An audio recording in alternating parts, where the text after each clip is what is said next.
Hello and welcome to Elevate Me, where players can send in some of their footage and I'll review it and give them some feedback. So for this first clip, we have a silver Genji player. Now, I'm going to do something a little bit different and just run the footage and talk over it, just because I feel that this player can benefit from some general advice as opposed to pointing out specific things in this clip. So let's get it running. So the first thing I want to point out is that this player does a pretty decent job of knowing when to left click and when to right click. Right clicks closer range, left clicks further range. That being said, that was still something that this player can work on. We'll see some mistakes here and there, but overall that was one of the better parts about their gameplay. Okay, now at this point you've probably noticed the second thing I want to point out, which is that the aim is actually quite poor. If you're expecting to play Genji, then your aim just has to be much better, especially if you want to hit, gold and platinum, diamond, whatever. So that's probably the number one thing that this player can work on, is just work on that aim. Some people say, just queue up and play ranked. Some people advocate for bots, practice range. Some people say there's programs like Aim Hero that help them do whatever feels right. There's lots of advice out there and videos on that subject matter, so feel free to research that, but definitely work on your aim. Okay, the next thing I want to talk about is actually about to happen right now. Right there. Look at that deflect. So you're 1v1ing this McCree, and notice how, like, at the end of that 1v1, he kind of just has his back turned to you, doesn't know where you are, and just kind of walks away. It's actually a little bit funny. Now, the reason I point this out is because a lot of times players will, and I'm not sure if this happened to this player, but I'm gonna make a guess and say it's possible. They'll watch high-level matches like professional play or streamers, high-level streamers, and they'll try to emulate what those streamers do, and because of that, they'll see them do these sick moves, and then when they kind of try to implement that gameplay, that style into a much lower level, it doesn't quite work the same. So even though in this case, yeah, you guys got the McClellan McCree, that deflect maybe wasn't necessarily the best play. Play your level, right? If you're at silver or gold, play at that level. So don't be afraid to just play safe, play slow. 90% of the time, that's what's going to win you the match, because at that level, your opponents just aren't that good. So if you can just kind of play a more safe style, guaranteed you will climb much more easily than if you try to play like this fast, quick style, which leads into my next point, and that is to slow down your gameplay. As we're going to see, as we've been seeing, as we're going to keep seeing, at lower levels, there's kind of no troughs. There's a lot of just trickling, right? A lot of people complain about that. There's tons of trickling in the lower levels of Overwatch because players don't know when to stop fighting and when to start fighting. So you kind of just see like this, and I've done reviews of lots of low-level gameplay where it's just like this constant stream of just fighting and never actually just stops. And if you watch high-level professional matches, it's like this. There's troughs and then there's peaks, right? Where the action kicks up and then the action dies. And that's because players understand when they need to back off and retreat. So, all that being said, if you can slow down your gameplay, that's going to help a lot. Don't be afraid to just stay at long range as Genji, farm up that Dragon Blade, and then make the game-winning, play. That being said, as we kind of saw earlier with your Dragon Blade, your aim isn't that great and you're missing a ton of swings and not quite sure how to make good use of that. But again, if you can work on all these things, guarantee you will climb, but you definitely have a lot of room to grow. Let's just put it that way. So good luck to you. I'm confident that you can climb. Just work on all these things. Be patient. Don't feel like you have to just go. Just keep practicing, put in the hours, and you'll get there. So good luck to you. All right, let's move on to this next one. Okay, so here, actually, let me go back a bit. This starting point that Soldier had was great.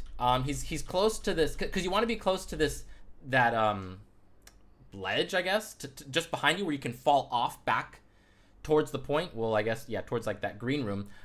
As you go more towards the left, you're getting more and more dangerous, right? Because your only escape is to go down, and then you have to run, still through enemy line of sight, back to that green room.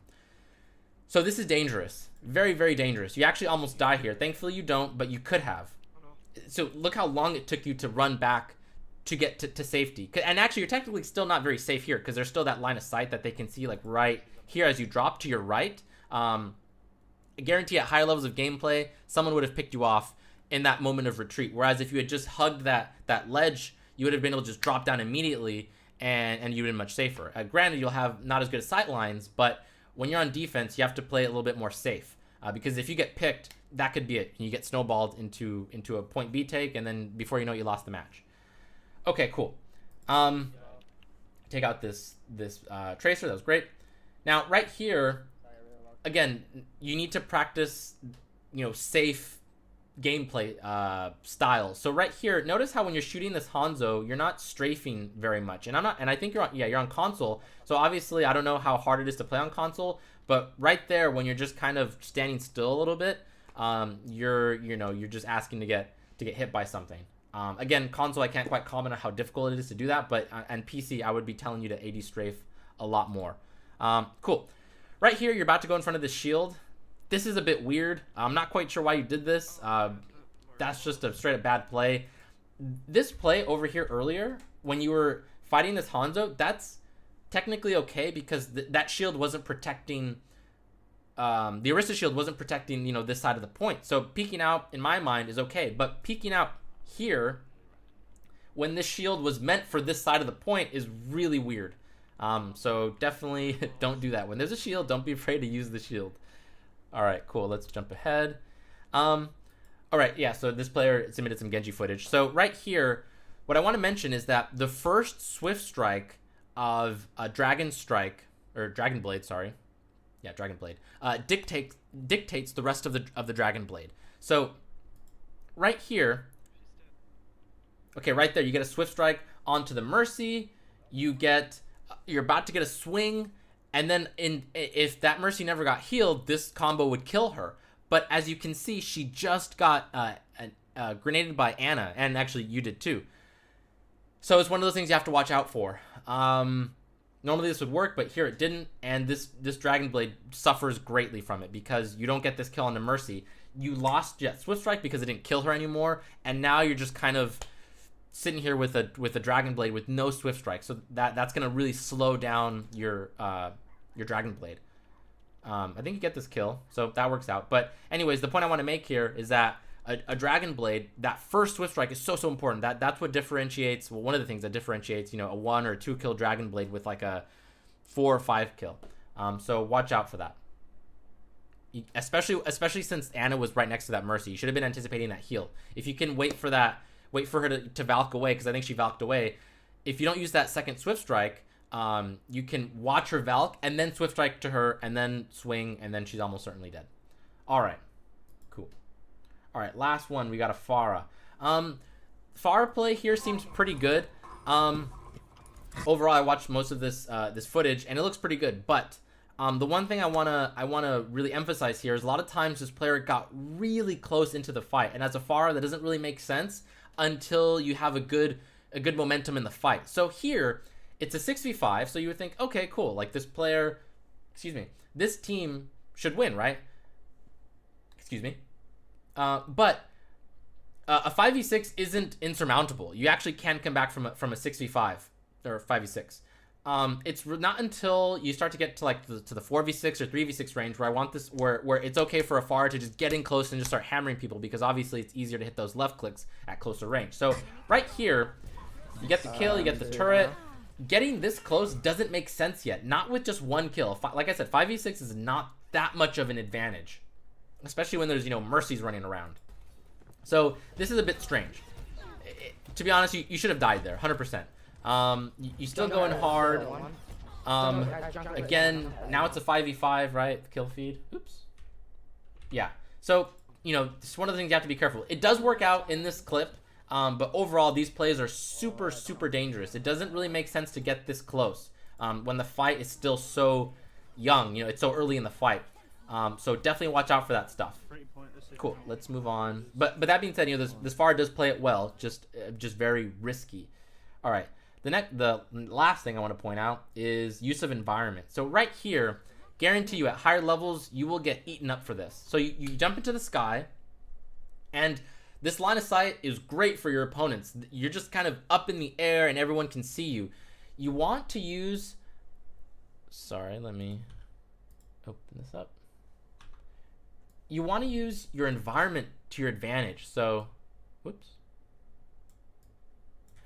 This building or this building, let me change the color. This building or this building, or statue, whatever you want to call it.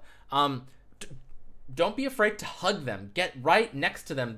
And yes, that is going to restrict your line of sight, but you're going to be, more importantly, making it so that because ideally you want, well, it depends on what the situation is, but you want to restrict the line of sight from your opponents. That way you only see maybe one or two of your opponents at any given time, and those are the only two that can see you as well. So in this example, let's say, who is it, like a Reinhardt or something? Let's say you wanted to kill this Reinhardt. At least I think it's a Reinhardt. You could hug this building really tight, and then only you two, rather, you can only see him and he can only see you, and then it blocks the rest of your opponents. That way they can't see you. So hopefully that makes sense. The idea here is that you're just trying to make it so that you can get a kill safely. All right, so you take some damage, but you don't die. But again, just don't be afraid to hug those buildings. Like right now, like what you just did, where you kind of recalibrated to hug this building. This is excellent. This is exactly what you want. It's so hard for them to shoot you. I should say it's much harder, and it's going to be still okay for you to shoot them because you can control going back and forth. You go left, right, left, right. You peek, you shoot with the rocket, you go left. When it resets, you go back to the right, you shoot again. And you could have done that with this pillar statue as well. So practice that stuff more. That will help you.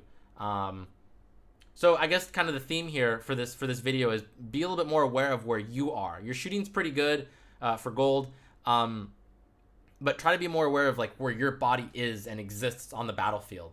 Yeah, cool. All right, hope this video was helpful. If you like this video, please like it and please subscribe. Thank you.